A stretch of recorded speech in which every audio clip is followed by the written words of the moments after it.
Greetings and salutations. It is 11:21 p.m. and I am determined to squeeze in my post around SDG 7, Global Goals Week, and I'm going to try and make it somehow. So today is day 6. We're focused on SDG 7, Energy for All. And it's an important goal because energy is at the basic root of many of our climate change problems. Now, the saying goes, said by Stephen Chu, the Stone Age did not end because we ran out of stones, but rather we transitioned to better solutions. The same opportunity lies before us with energy efficiency and clean energy. The question is, can we do that? Well, I want you to step into the year 2030 with me and envision a headline from 2030, and it reads, PowerGen-led Africa Microgrid Developers Consortium, which is a purchasing cooperative founded by the association of the same name, has succeeded in its goal to power 30 million homes in Africa with a hybrid of sustainable microgrid solutions by way of its partnerships with a motley crew of faith communities, universities, and investors from the African diaspora. Wow. Is such a thing possible? I think so. SDG 7 is about ensuring access to affordable, reliable, sustainable, and modern clean energy for all. And so it asks us to ensure universal access to all and to ensure that there's a renewable energy mix which is increased substantially and a global rate of improvement in energy efficiency is doubled, and we are increasing international cooperation to facilitate access to clean energy research and technology and energy efficiency and advance clean fossil fuel technology, as well as promote investment in clean energy technology. Now, that's a big task because the status quo, unfortunately, is such that we're still thirsty and hungry for oil, even though we know that oil might very well be the death of us. But can you think about it? 789 million people globally are still living without electricity, and 2.8 billion of them are living without access to clean cooking solutions and fuels. So we certainly need to do something different from what we're doing now. And clearly, it will be impossible for us to expect to provide energy solutions, fossil fuel-based energy solutions to these people, and at the same time keep a healthy environment and keep the world from getting hotter and hotter and hotter. So how do we do that? Where we have to genuinely and repeatedly engage everybody across race and gender and geography and income to help develop equitable incomes. Everybody must play a part. Equity is key, and that means making research and making access to research available to universities in Asia, in the poor countries in Asia, in the poor countries in Africa, and of course in the small island developing states.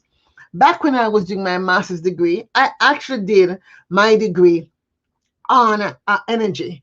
And again, when I was doing my doctoral degree, my dissertation also looked at how to what would I say, make efficient the use of energy in a sugarcane plant. And today, here we are. Not much has changed. We're still in the Caribbean, struggling to get our numbers up. But I have to say that indeed, I shouldn't say not much has changed. Some things have changed because we do see companies putting in more and more renewable energy in terms of wind and solar. And hopefully, if our luck holds out, with ocean thermal and tidal. We know the Industrial Revolution took 100 years, the Digital Revolution took 2 decades, and now I think it's time for the energy revolution, but we really don't have 2 decades. Remember, 2050 is our deadline for our climate change global warming goal. So, folks, what do we have to do, and who is working on this? Where is our seed of hope? I believe we have a seed of hope I found so many, but I found two I want to mention. Rocky Mountain Institute, an independent, nonpartisan, nonprofit organization, they're working together to really bring together a broad brush of people, stakeholders from all across the sector.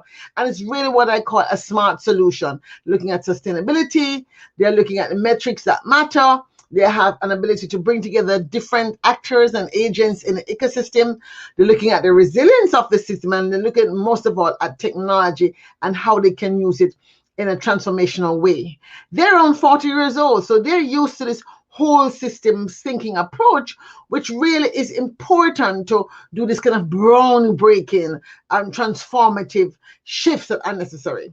The second seed of hope, which I have to big up big time, is Power Gen, that's doing a lot of work in Africa. I am so excited.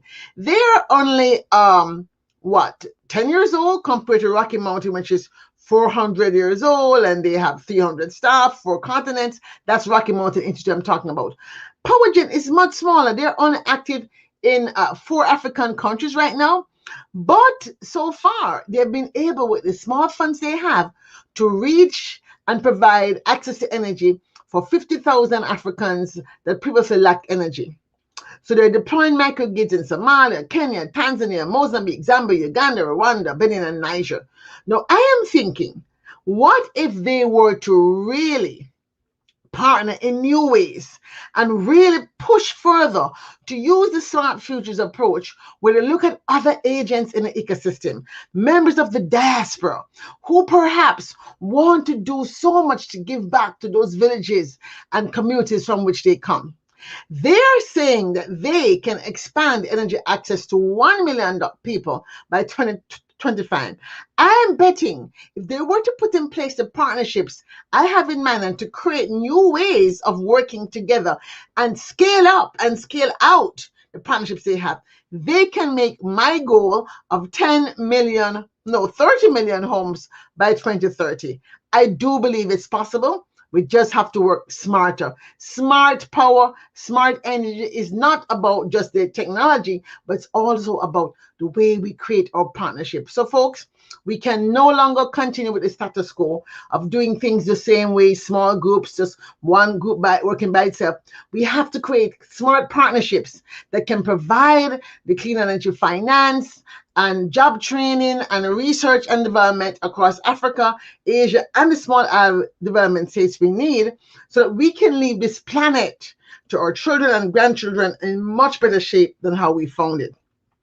Gloria Rubin says that a transition to clean energy is really about making an investment in our future. And I surely do believe it.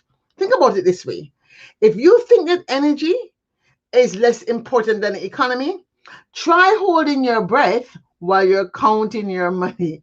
And I'm paraphrasing there. Folk, all I can say right now is hang in there. Goal 7, I'm done. 8 minutes out. See you tomorrow. SDG 8.